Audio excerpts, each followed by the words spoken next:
یه کاری رو بهت میگم که مطمئنم خیلی وقت توی کامپیوترت انجام ندادی. آپدیت درایورهای کامپیوترت که مطمئنم مشکلات زیادی رو برات به وجود میاره. یکی از مشکلاتش پریدن دکمه وای فای و بلوتوث هستش.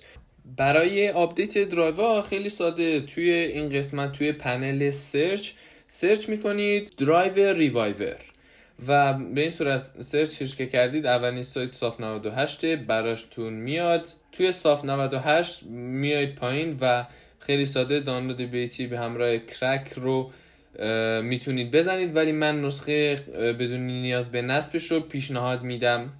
بعد از اینکه فایل رو دانلود کردید به این صورت این قسمت براتون میاد. پسوردی که از خود سایت هستش رو میزنید اینجا و به همین سادگی درایور ریوایور هستش و بر روی ستاپش دابل کلیک میتونید بکنید و یه سونو از شما میپرسه.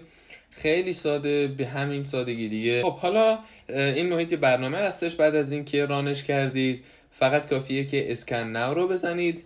اینجا خودش براتون اسکن میکنه، مدل کامپیوترتون رو تشخیص میده و بعد از اینکه اسکن ناو تموم شد اینجا در این قسمت میگه که آقا هر درایوی که آپدیت نباشه رو بهتون نشون میده. مثلا من قبلا آپدیت کردم 8 درایور احتیاج به آپدیت داشت. آپدیت آل رو میتونید بزنید و خودش به صورت مستقیم همشون رو براتون دانلود و نصب میکنه. بعدش هم سیستمتون رو یه ریستارت میکنید و تمام. این همه کاری بود که لازم بود انجام بدید.